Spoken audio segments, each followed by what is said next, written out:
Hi once again, and welcome back to class. I hope everyone had a good spring break and got a little bit of rest and a little bit of relaxation, and that you're all ready to make the final push through the rest of the semester. This week we'll be continuing our look at what happened to the Byzantine Empire, in particular the Empire of Nicaea, in the years after the Fourth Crusade. And the focal point of what we'll be looking at will be, in fact, the reconquest of Constantinople by Michael VIII Palaiologos, who was the founder of the dynasty that was then going to last for the last 200 years of the empire.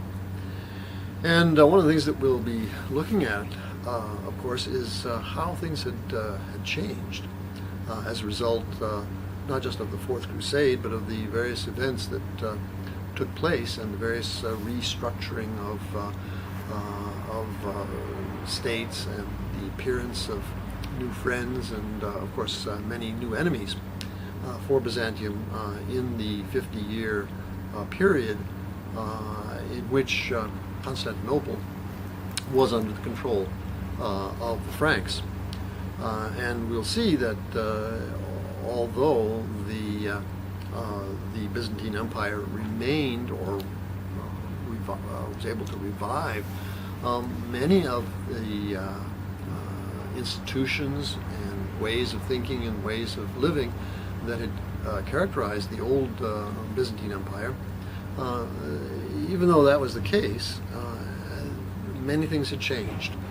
And we'll be looking at a Byzantium that was in many ways powerful, and one could certainly have been optimistic about the possibility of Byzantium regaining its place as one of the great powers of the medieval world. And yet, many things had changed that were not just characteristics of Byzantium, but also of the whole world in the 13th and 14th centuries. We've seen over the past couple of weeks how it became impossible for us to understand events in Constantinople or within the Byzantine Empire in their own terms, simply because Byzantium was ever more a part of a much larger world, a world that was changing rapidly and was moving toward the creation of institutions and ways of thinking that we would be much more familiar with today in the modern world. As we can see in Europe, the beginnings of the capitalist system, the beginnings of what were to become national monarchies, and then eventually even the modern states of Europe, with very different ways of looking at the rights of citizens, the kinds of power that the state could control, and so on and so forth.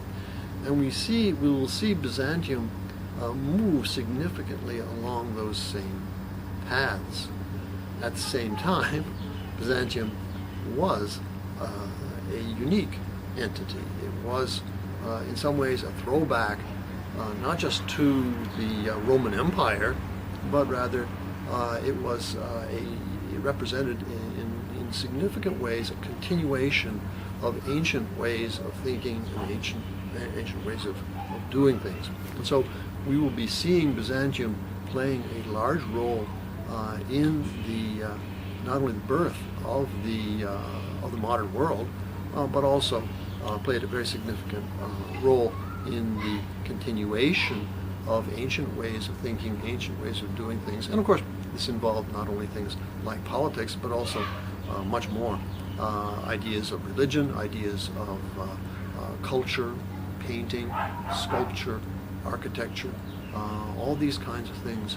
Byzantium was not only a world power, but a society that had, if you will, one foot in the modern world, one foot in the ancient world, and then I guess its third foot in the Middle Ages. And this is one of the characteristics of Byzantium as a whole, and we'll be seeing that much more clearly as we begin work in the topics we're going to be looking at this week and in the next couple of weeks to come. Okay, so look forward to talking with you and interacting with you over the next week, and just want to wish you a good return from spring break and a good and successful week. Okay, so see you later.